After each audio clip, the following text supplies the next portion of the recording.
The late 2010s. I remember specifically the year 2015 when I started watching football. I remember watching Aaron Rodgers and the Green Bay Packers go into Arizona playing in that wild card. Maybe it was divisional. I don't really, whatever. I remember the double Hail Mary, 4th and 20, airs it out, touchdown, Jeff Janis. Just, oh my God.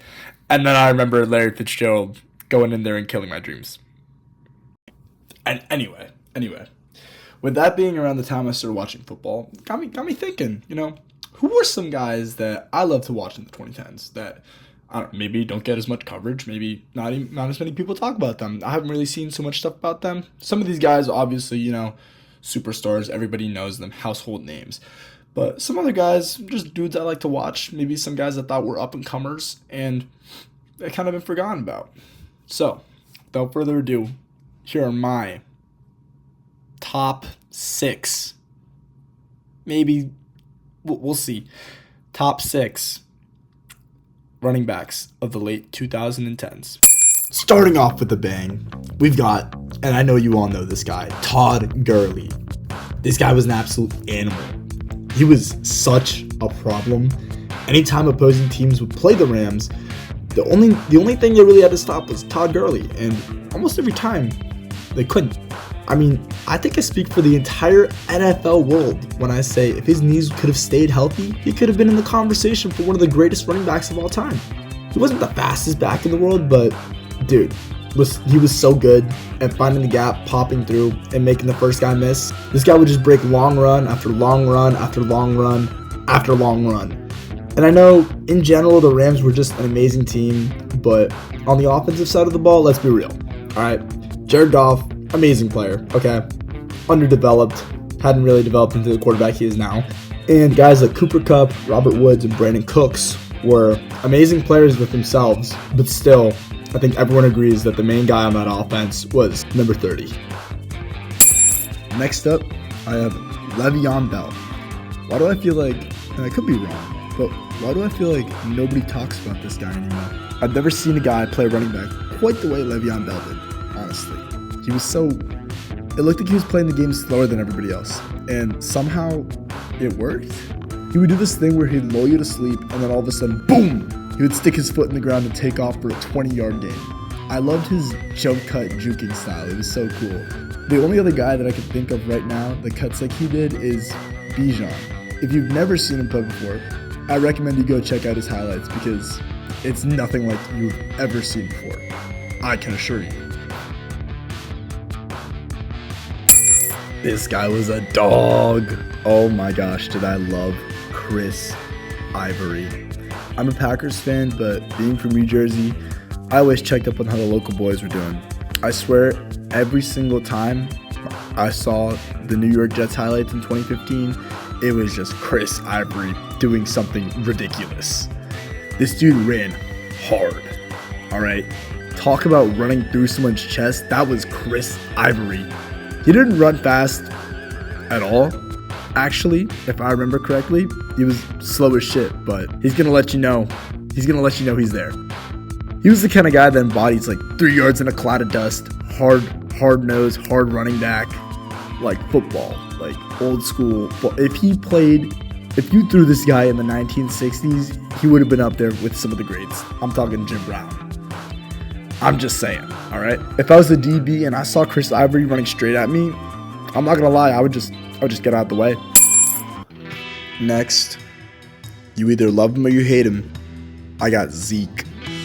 And starting in college and his first few years in the NFL, this guy was just on such a tear. The best way I can describe him is he was just fun to watch. Just a fun guy to watch, which is probably one of the biggest compliments you can give anyone in any sport, because that's why we watch sports, to enjoy and feel excited.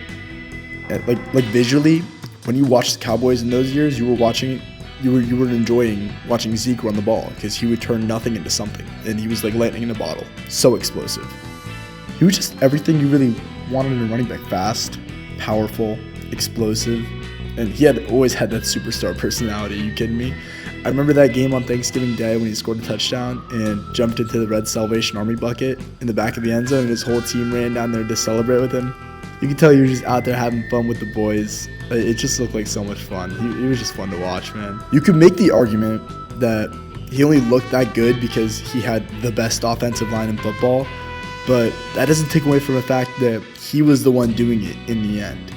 Could other guys have done what he did? Maybe. But the truth is, we'll never know. So I'll give Zeke his flowers because they're deserved.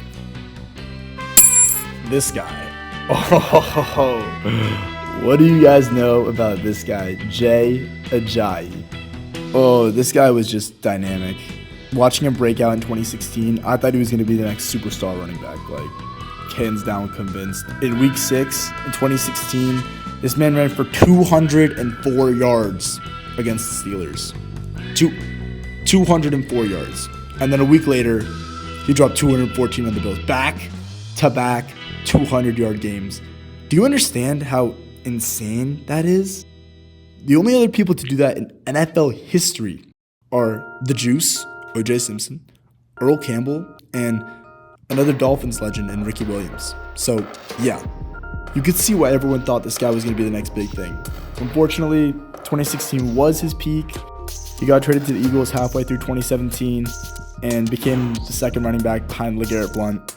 But even that turned out pretty well for him, to be honest, at least initially, because he won the Super Bowl that year. So he got his championship ring. And last, but most certainly not least, one of my favorite running backs to watch in the late 2010s. He just had a 2,000-yard season last year. A young Saquon Barkley. Saquon was an absolute stud the minute he came into the league. I mean, it took him no time to become a superstar in New York.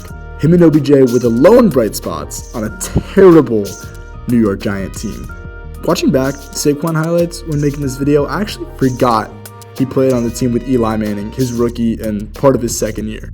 No disrespect to Eli, but I can't remember anything he did past the 2016 season when they went 11-5 and got caught on the yacht in Miami just days before their wildcard game against the Packers.